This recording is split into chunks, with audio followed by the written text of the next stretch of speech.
स्वागत है दोस्तों आपका स्टडी टूल में। उम्मीद आप सभी अच्छे होंगे और अपनी तैयारी को अच्छे से कंटिन्यू कर रहे होंगे।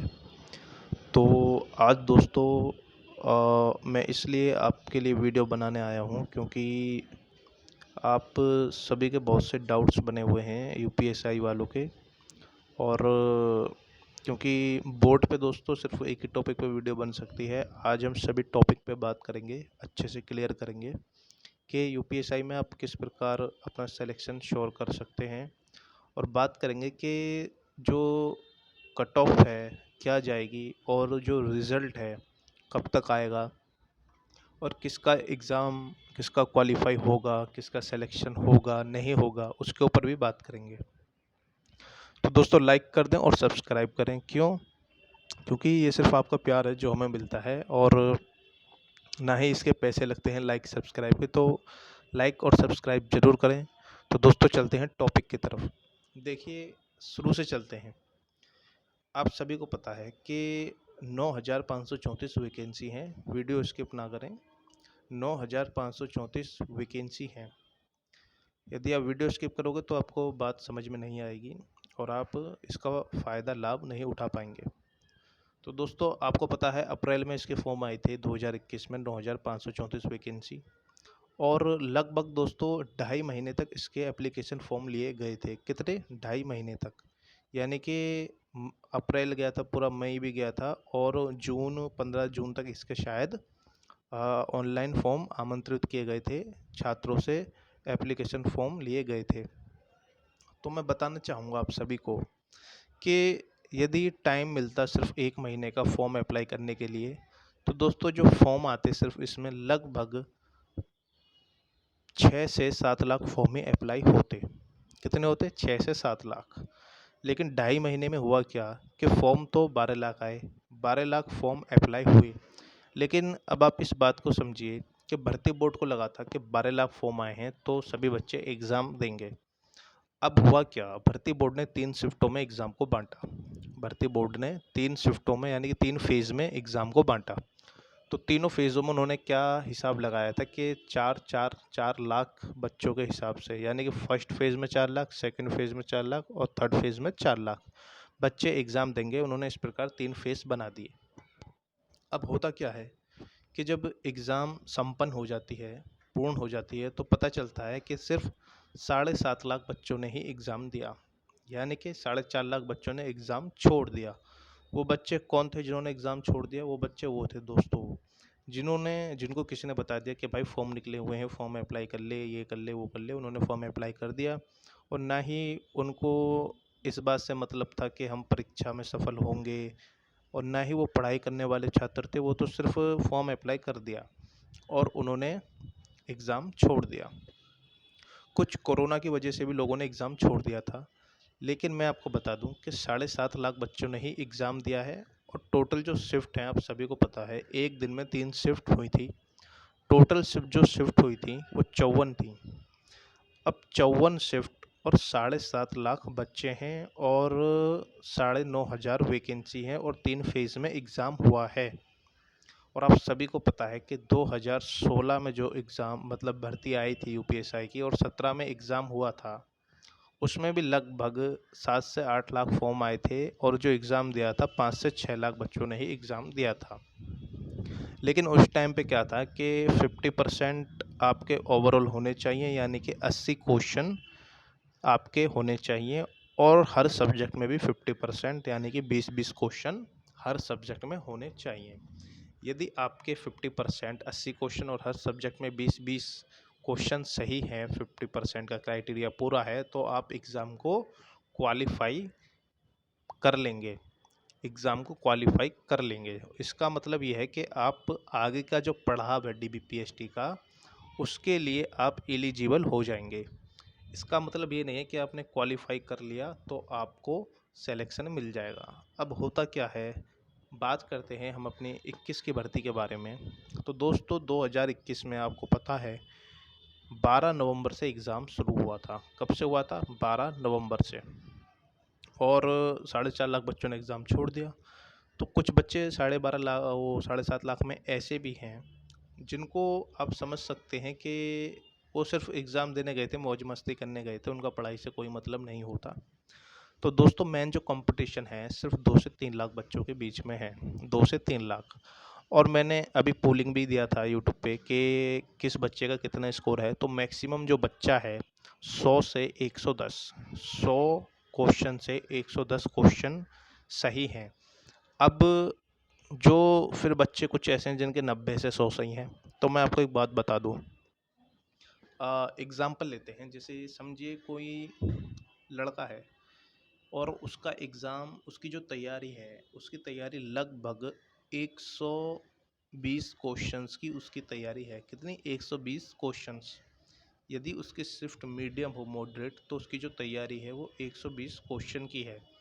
अब होता क्या है कि उसका जो एग्ज़ाम होता है वो टफ शिफ्ट में चला जाता है, यानी कि हार्ड शिफ्ट में। अब जब वो हार्ड शिफ्ट में एग्ज़ाम देता है तो 120 की बजाय दोस्तों वो सिर्फ 90 से 100 पे ही रह जाता है। कहाँ रह जाता है? 90 से 100 पे।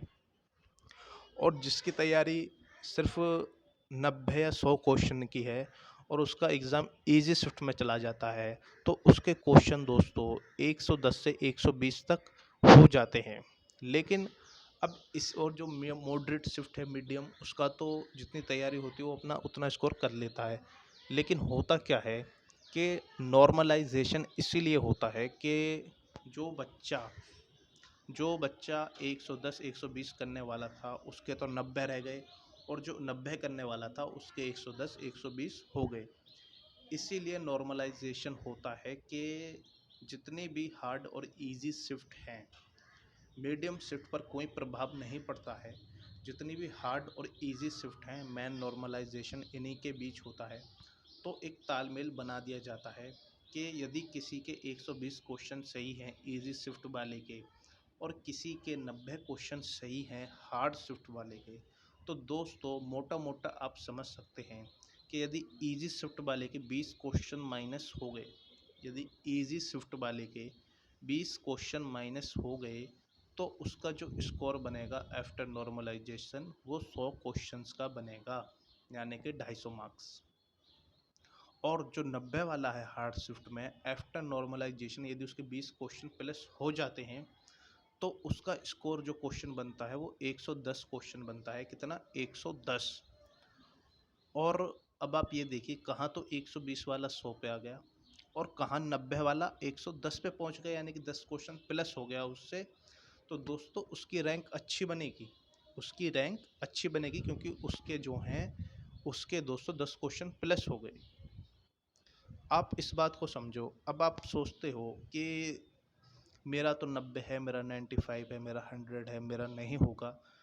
यदि दोस्तों आपका हार्ड शिफ्ट में एग्ज़ाम है और आप बाकी ही पढ़ने वाले थे, बच्चे आप ऐसे थे कि आप पढ़ाई करने वाले थे और आपका हार्ड शिफ्ट में चला गया, तो आप बिल्कुल ही आप घबराएं नहीं, क्योंकि आपका नॉर्मलाइजेशन होने के बाद यही स्कोर 110 120 चला जाएगा।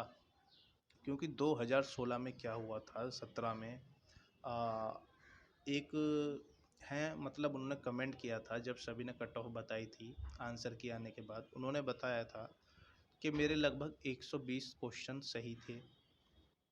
और मेरा एक दोस्त था जिसका अगले ही शिफ्ट में एग्ज़ाम था और उसके सिर्फ 93 क्वेश्चन सही थे। लेकिन नॉर्मलाइजेशन होने के बाद 122 वाला जो था उसका स्कोर आ गया कहाँ पर? 110 107 108 पे आ गया, और जो 90 वाला था उसका 108 109 चला गया। तो ये 90 90 जिसके 93 थे उसकी रैंक अच्छी बनी, जिसके 121 थे उसकी रैंक उससे कम आई। क्योंकि जिसके 121 क्वेश्चन सही थे उसके लगभग 270 पॉइंट कुछ नंबर बने थे, और जिसके 93 क्वेश्चन थे उसके जो नंबर बने थे नॉर्मलाइजेशन होने के बाद उसके 271 पॉइंट कुछ बने थे। और फिर बात कर लेते हैं कि इसमें पीएसी के भी पद हैं दोस्तों। पीएसी, तो पीएसी की कट ऑफ तो कम ही जाती है, आप सभी को पता है। सबसे पहले सिविल पुलिस की, फिर पीएसी की, फिर फायर सेकंड ऑफिसर एफएसएसओ। तो दोस्तों ये ना सोचे कि मेरा सिलेक्शन नहीं होगा। और अभी एक नोटिस भी वायरल हुआ था शुरू शुरू में कि सिर्फ 20,000 बच्चों को ही DBPST के लिए बुलाया जाएगा। अब मैं आपसे जानना चाहता हूँ कि 2017 में जो एग्ज़ाम हुआ था 2016 वाली भर्ती में कुल 3,200 कुछ वैकेंसी थी और 11,500 बच्चों को बुलाया गया था, जिसमें से कुल 2,400 यानी कि 2,400 बच्चे ही सेलेक्ट हो पाए और SC ST की सीट खाली चली गई, महिलाओं की सीट खाली चली गई। तो इस बार आप सोचिए, कहाँ तो वैकेंसी 3 गुना, बच्चे सिर्फ बढ़े हैं 1 से 1.5 लाख, जबकि पहले 6 लाख बच्चों ने एग्ज़ाम दिया था, अब 7.5 लाख बच्चों ने, और 3 गुना वैकेंसी। और अभी कुछ लोग बोलेंगे यहाँ पर कि सर उसमें जो था 50% का क्राइटेरिया था सब्जेक्ट वाइज, इस बार 35% है, तो कट ऑफ हाई जाएगी। चलो मैंने मान लिया 35% है, थोड़ा इजी हो गया। जहाँ आपको 20 क्वेश्चन सही करने थे अब आपको 14 क्वेश्चन सही करने हैं। लेकिन मैं मानता हूँ इससे कितना फ़र्क पड़ेगा, इससे कितना फ़र्क पड़ेगा दोस्तों। फ़र्क जब पड़ता यदि कुल वैकेंसी 4 से 5,000 होती और बच्चे 7 से 8 लाख होते तो कट ऑफ हाई चला जाता। लेकिन वैकेंसी ही 9,500 9,534 हैं। तो दोस्तों कट ऑफ आप अनुमान लगा सकते हैं। मैं एक बार फिर से आपको कट ऑफ बता देता हूँ कि देखिए, जनरली कट ऑफ जो जाएगी आफ्टर नॉर्मलाइजेशन 270 प्लस रहने वाली है। OBC की 255 से 260 के बीच में रहने वाली है। AWS की 240 से 250 के बीच में रहने वाली है। SC की 220 से 230 के बीच में रहने वाली है। और ST जो है 200 से 210 के बीच में रहने वाली है। बाकी जो महिलाएं हैं उनके लिए बता दूं, जनरल में महिलाओं के लिए 250 से 255, OBC के लिए 230 से 235 और EWS के लिए 225 से 230 और SC के लिए 210 से 220 और ST के लिए 200 से 210। यही कट ऑफ रहेगी, इससे अधिक नहीं जाएगी। और जो एक्स सर्विसमैन हैं, फ्रीडम फाइटर हैं, होम गार्ड वगैरह जो भी हैं जिनका अलग कोटा होता है, यदि उनके 80 क्वेश्चन सही हैं और हर सब्जेक्ट में क्वालिफाई हैं, 35% का क्राइटेरिया पूरा है, 14 क्वेश्चन सही हैं, तो उनका सिलेक्शन हो जाएगा, वो सेलेक्ट हो जाएंगे।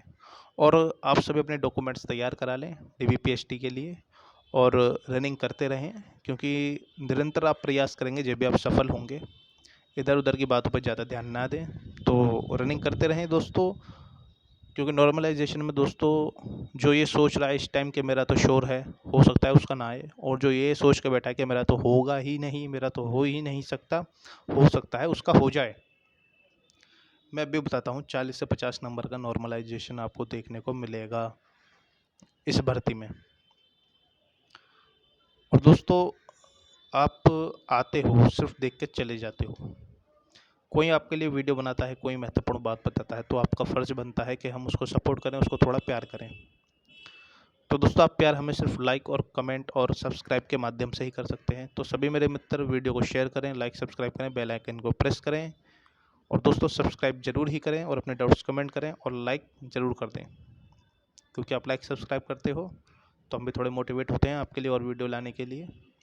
तो दोस्तों मिलते हैं ऐसी अगली वीडियो में, जब तक के लिए जय हिंद, जय भारत।